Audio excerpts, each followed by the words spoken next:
I'm not going to hate on it, but I'm also not going to read it.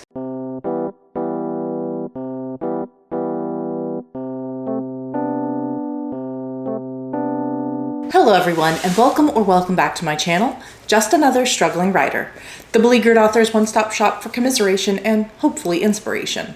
My name is Carrie Scher, and I am just another struggling writer. Today I am doing another YouTube tag for you. This is the 20 questions book edition tag. I found this on Nerdy Nats Reads channel, so go check her out if you're so inclined. And with that, let's get right into the questions. Number 1. So I'm gonna say 10. Let's say 10 is too many because I want to write a series of at least 9. So let's go with 10. I actually haven't read any series that are quite that long. The last really long series that I read was the Boy Wizard series that shall not be named. So I don't really have a threshold in mind. So I'm just gonna say that 10 for now. Question 2. Well, I think cliffhangers are fine and even good if they're earned in the narrative. If there has been build up and set up in the plot and there is something obvious that is going to take place in the second book. I know that's hard, especially for debut authors to pull off because they have to write a standalone story in case the second one doesn't get picked up. So I get that that's kind of a fine line to walk, but what I really hate is when cliffhangers are sprung on you at the last second, or it comes in as a twist to draw you into the second book. That is what I hate. For me, a cliffhanger needs to feel earned in order to really grab me. If it comes in as a last minute twist, that feels cheap, and it usually has the opposite effect on me. I'm not gonna read something that feels cheap.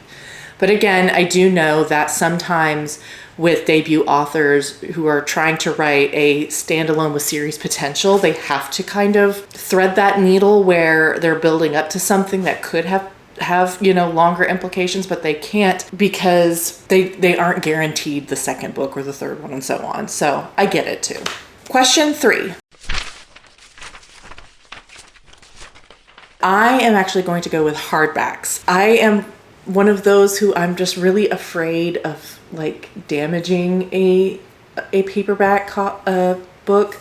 If I drop a hardback on the floor, I know it's probably going to be fine. If I drop a paperback on the floor, I'm worried that if it lands wrong, the cover's going to get bent, or if I'm going to break the spine, or I'm just one of those where I treat them a little bit delicately. And I think that's because I'm only just now getting back into reading physical books after several years of reading strictly or primarily ebooks.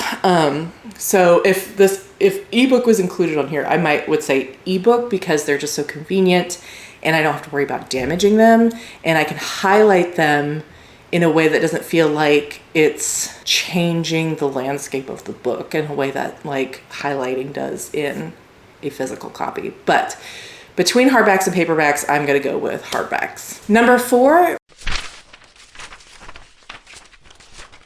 I've said this before on this channel, I'll say it forever. My favorite book of all time is Pride and Prejudice by Jane Austen. I love it so much. It is such a comfort read for me. I reread it all the time. But if we're going to go a little bit more narrow and say like what's my favorite book that I've read recently, and for that, it is Red Sister by Mark Lawrence. That book really did change something in my brain chemistry. It helped pull me out of a depression. It gave me litanies to like really boost myself when I was feeling low. I know that's a lot to pin on a book, but it really did. I just loved it so much. His writing has become like a real favorite of mine, and that book in particular just did something to me. So for favorite book of the last 5 years, I would say Red Sister.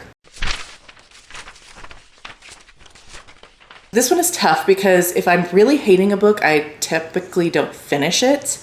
I just DNF because life really is too short to read books that you hate. But there have been times where I pushed through because I felt that the time I had already invested needed to have some sort of payoff, or because I needed to have the full picture so I could hate it appropriately, or there was some little kernel of goodness buried in a book I didn't like that was keeping me holding on to the end. But I would have to say that my least favorite book that I've read, that I keep coming back to, and anytime I see a roast video of it, I will click on it immediately, and that is From Blood and Ash by Jennifer L. Armentrout. Oh my God, I hated that book so much. I'm sorry if you loved it. I get that there's a audience for that. I am not part of that audience. I hated it so much that after I finished reading it at like 2 a.m. on a Friday, and I immediately got my computer out and wrote my own like hate like review of it on my blog. I was just so angry at that book. Question 6. I'm gonna go with no, because they aren't really love triangles. They're more like love V's, where there is, you know, the girl down here and then one man and one man. There's no actual connection up here. And usually in those cases, there's an obvious winner, even from the beginning. And so there's no like real depth to that storyline. It really just feels like for titillation and to like wish fulfillment of a female character to be wanted by multiple men. So I'm really not a fan. I imagine that there are some out there that are done really well. I haven't read any of them, but again, I'm thinly read. Now, if you're talking true polyamory, sign me up. Number 7. For me, this one is The Sun in the Void by Gabrielle Romero Lacruz. And this is more of a soft DNF, but I was reading this one at the same time as another YA fantasy book that I really wasn't enjoying. And between the two of them, I was just not very excited about the writing, and it really just kind of put me in a little bit of a bad mood towards reading. So I don't necessarily think that this book is a complete DNF. I really wasn't vibing with the writing style, so maybe that is valid. But I do feel like my negative feelings towards the other book as well was like feeding into this one and making me have a more negative opinion of it. But there were things that I liked about it. I really like the lore. Some of the lore I found really compelling, and I really find it interesting that the author is choosing to do like these humanoids with some animalistic qualities as their main characters and not just as set pieces. I really love that. I want to read more books that have characters like that are like one of the main characters has a tail. And it's like a species, a race of people who have tails, and it's just part of this world. And I want more humanoid races like that and less like your standard like elves. So soft DNF for now, but I do think I need to go back to it when I'm in a kind of like, I'm more feeling in a more charitable mood, because at the time that I was trying to read it, it just wasn't vibing. Question 8. I am still working my way through So Let Them Burn by Kamilah Cole. This one is a YA fantasy with dragons, and I've read about the first 35% and I've really liked it so far. I think the characters have a really, really interesting dynamic with each other, and I have been looking for a dragon book that I actually like. So I am planning, God willing, on getting this one finished very soon. It's really not that long. I can probably finish it in like a day if I really put my mind to it. I just have had so many other things going on that I haven't had like an entire day to dedicate to it. But I am going to finish it this week, and that will be in my weekly reading recap. Question 9.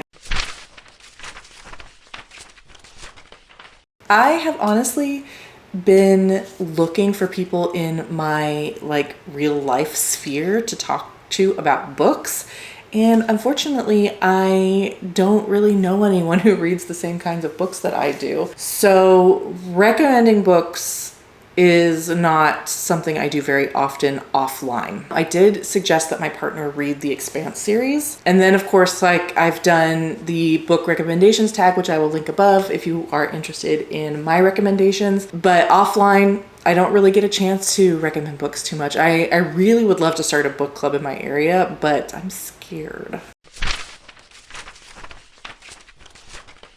I actually had to look this up today when I was preparing for this video, because I wasn't sure, because I've read, of course, Pride and Prejudice, and then the other one that I have read that's real old is Les Miserables by Victor Hugo, and Pride and Prejudice actually does predate it. So that is, I think, the oldest one that I have read.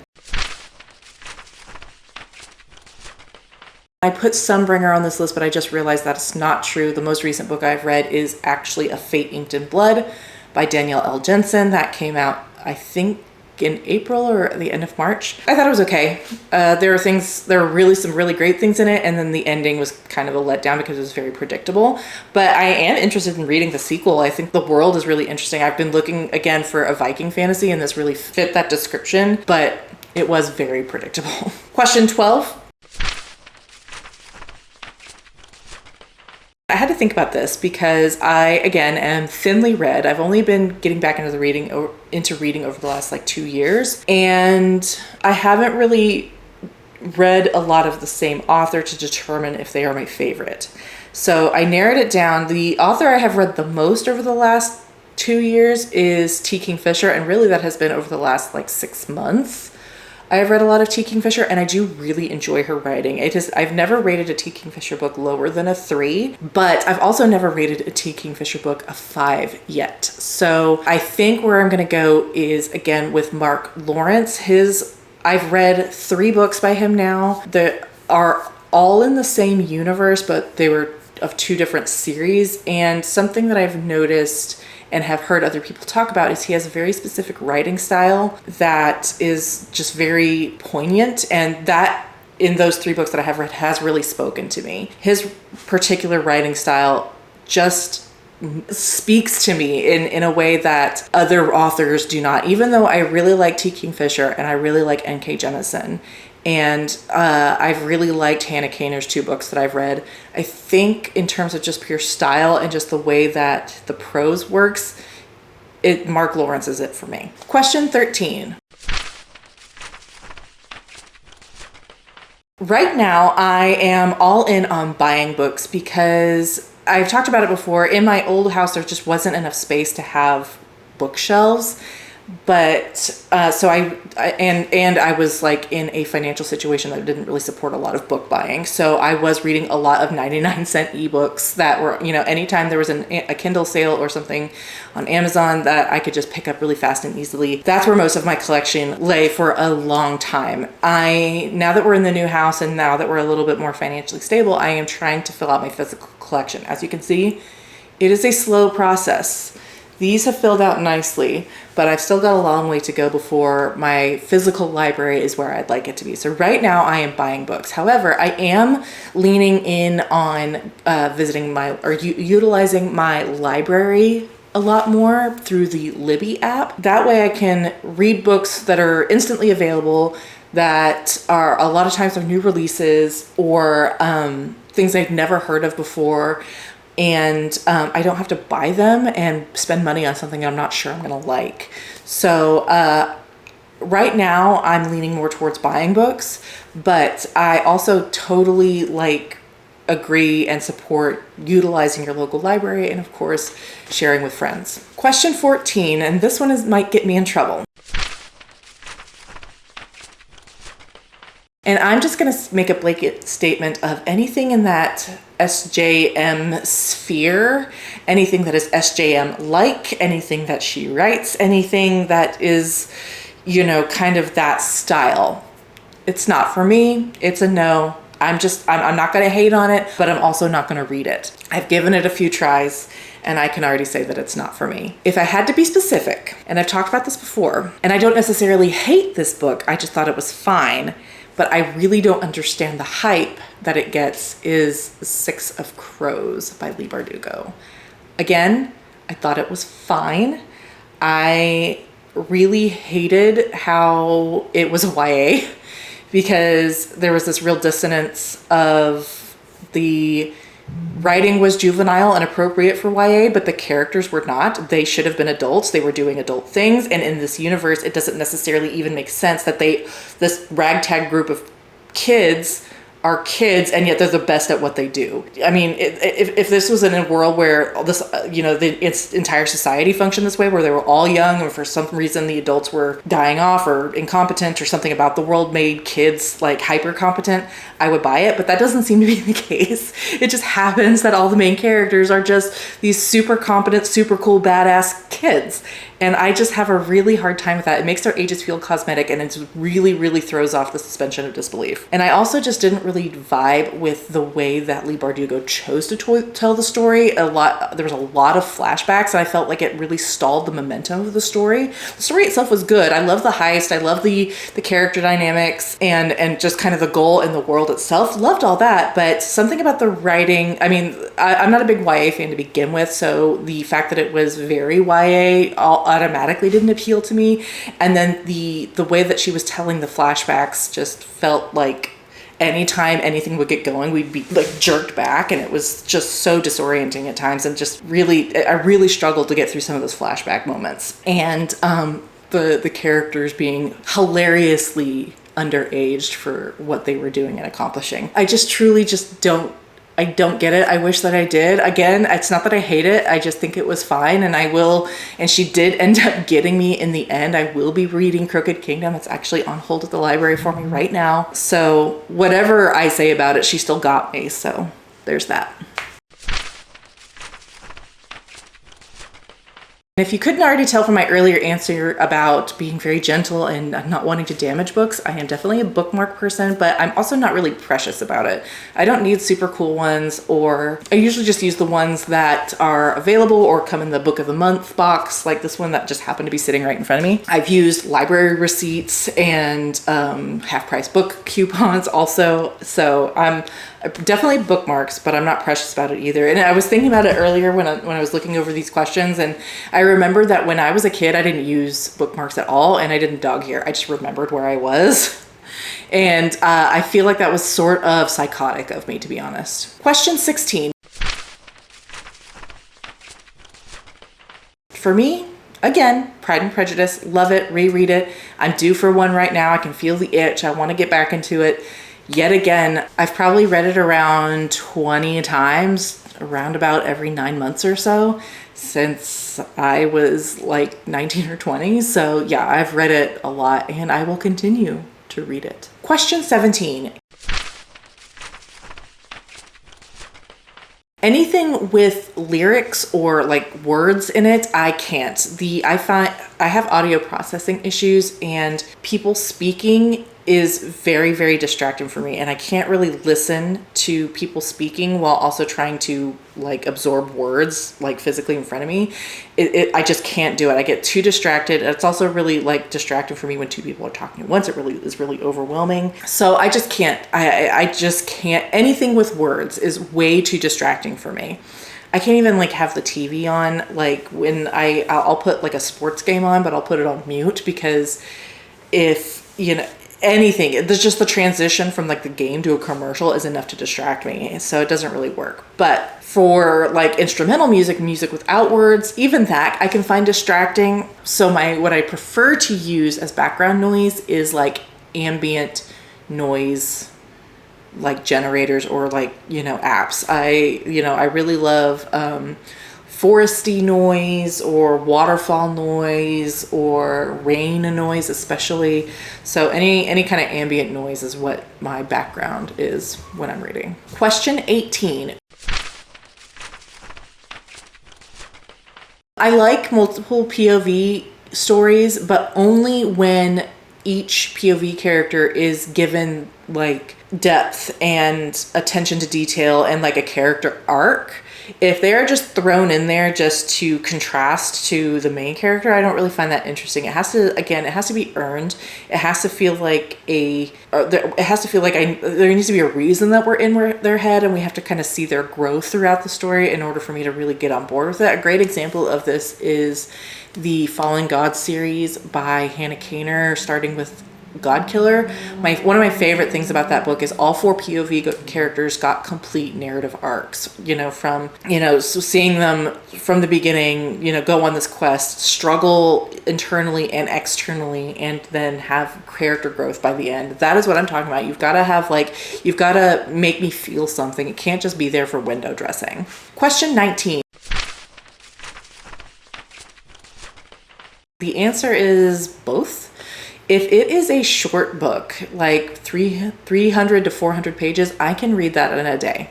And I try and actually block out days where I do that. I prefer I prefer to get as much of it done as possible. If I'm constantly picking up and putting it down, the longer it goes, the less I feel the momentum.